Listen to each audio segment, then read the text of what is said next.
Kali ini Mimin akan coba untuk menyajikan sebuah cerita film yang terkait dengan 5 orang anak muda yang ingin mendaki sebuah ketinggian, di mana ketinggian tersebut menyuguhkan sebuah pemandangan yang luar biasa.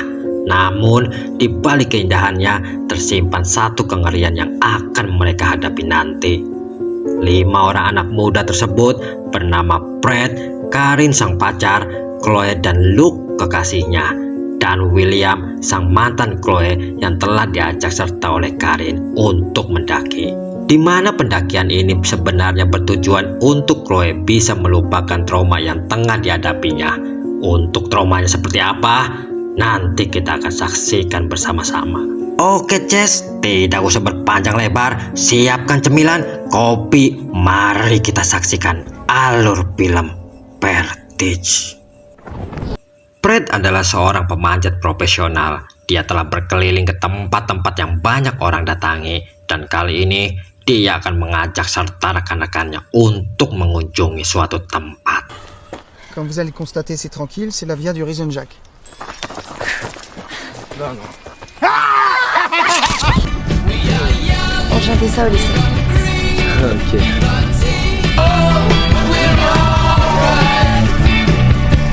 Est-ce qu'il a l'air jaloux ton mec hein? Singkat cerita, jalan yang akan mereka tempuh tampaknya sudah tertutup untuk umum. Akan tetapi, Brad selaku orang yang sudah berpengalaman dalam hal panjat-memanjat mencoba untuk mencari jalan yang lain. Non mais attends, ça peut passer. Fred, ça sert à rien. Je vérifie juste un truc. Attention, corde! Dan tidak ada pilihan bagi rekan-rekannya yang lain selain mengikuti cara yang telah dilakukan oleh Brad.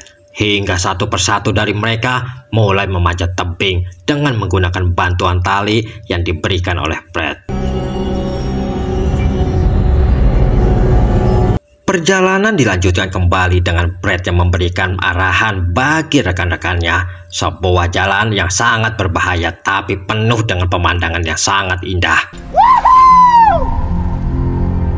Akan tetapi, hal itu tidaklah menyenangkan bagi Luke, seorang anak rumahan yang tidak suka akan petualangan apalagi ketinggian. Dan dia ikut hanya karena kekasihnya Chloe yang ingin ikut serta, hingga penyakit mikirannya pun kambuh.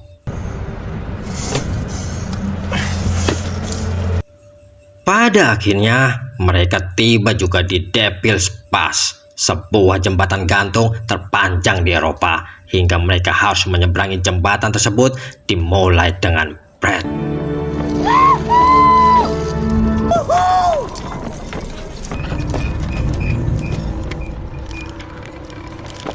Terlihat Luke yang sangat tidak nyaman dalam perjalanan ini. Ditambah dengan vertigonya yang kambuh dan terlihat sang mantan yang nampaknya masih berharap untuk balik dengan Chloe, membuat aliran darahnya mengalir tidak seperti biasanya hingga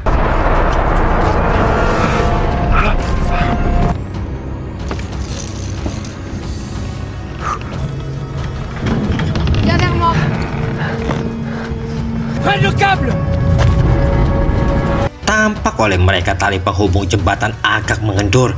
Mungkin dikarenakan sudah lama ditambah dengan beban yang tadi menumpuk di tengah dikarenakan Luke yang memerlukan bantuan.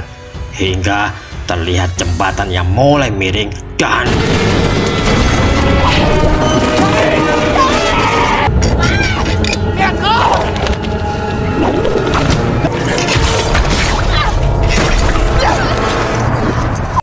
untung saja Karin masih selamat, sebuah hobi yang sangat beradrenalin serta beresiko tinggi.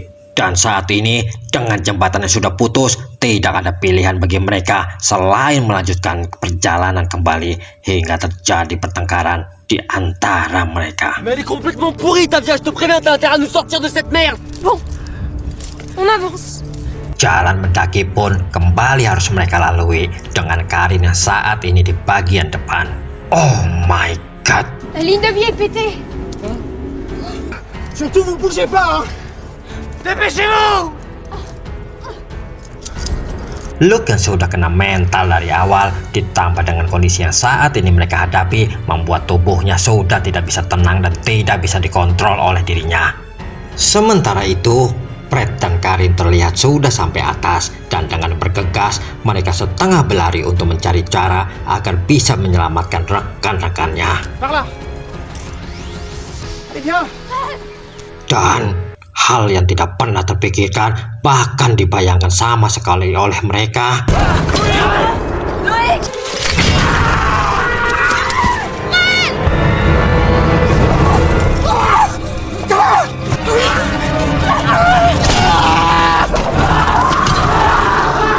Pada akhirnya, Karin coba untuk kembali kepada kawan-kawannya untuk menyelamatkan mereka.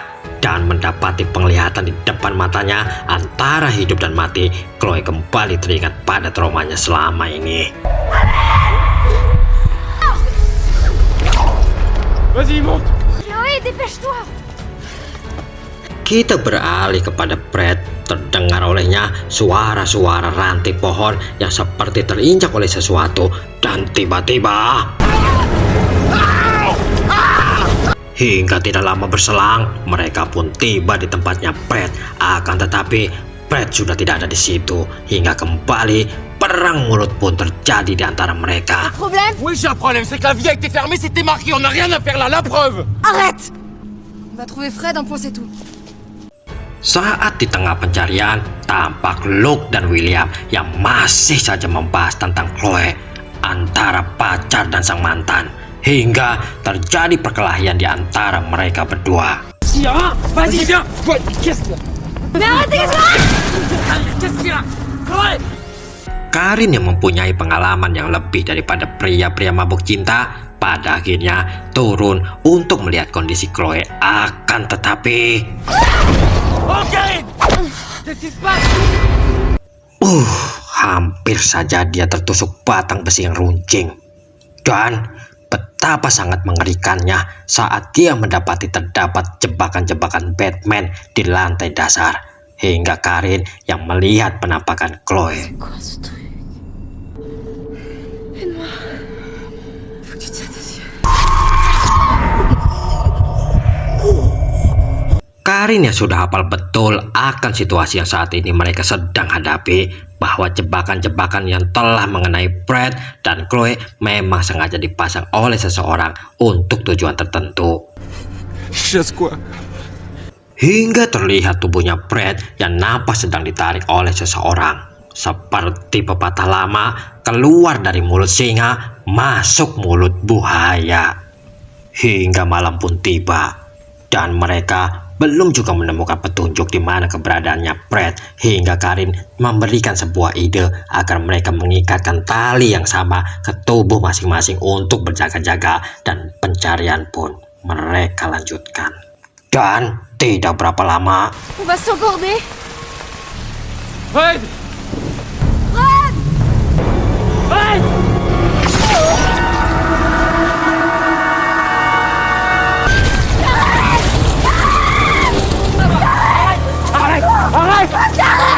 tampaknya ada psikopat yang tengah mereka hadapi saat ini. Hingga pada akhirnya mereka menemukan juga sebuah rumah di tengah hutan. Dan betapa sangat terkejutnya mereka saat mereka masuk ke dalam rumah tersebut.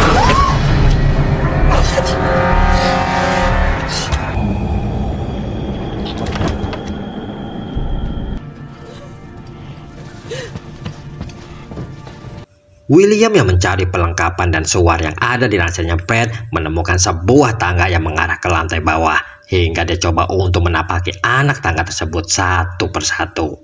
Dan terlihat sebuah nama yang tertera di dinding dan barang-barang yang digunakan untuk sebuah jebakan, hingga Bang-toi!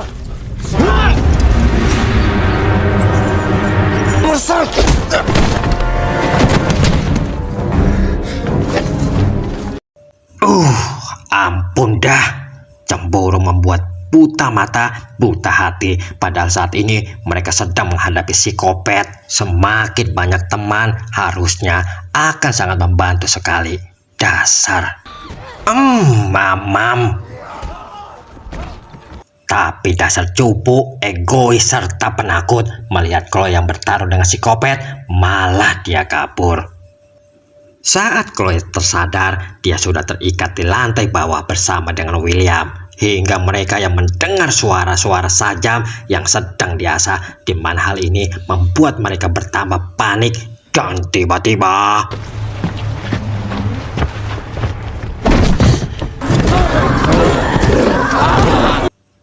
tampak Chloe yang dibawa oleh psikopat.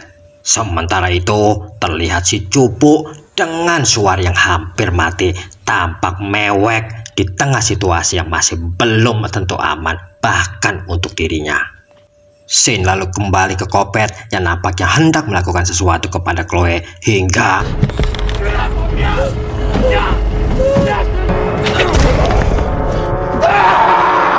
dan pagi pun menjelang. Terlihat Luke yang terus diuber oleh psikopat yang sangat marah karena telah dilempar batu olehnya.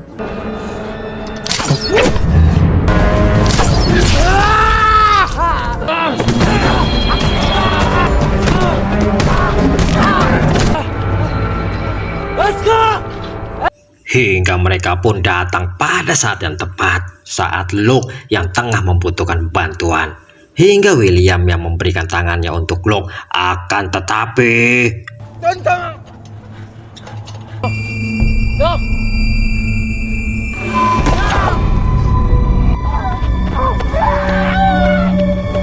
hingga kejadian yang begitu cepat dan tidak mereka sangka-sangka. Kejadian demi kejadian yang telah dialami oleh rekan-rekannya membuat Chloe sangat murka hingga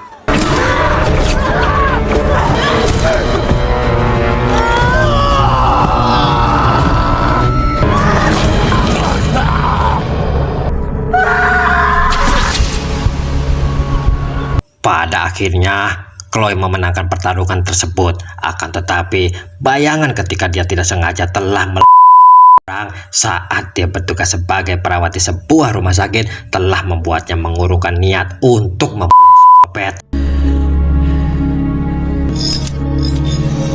hingga dia segera meninggalkan tempat tersebut dengan gondola. Akan tetapi Kopet Anton yang terluka tiba-tiba saja terbangun dan mengambil sajam yang tergeletak di dekatnya dan film pun tamat. Sebuah ending yang sangat menyedihkan.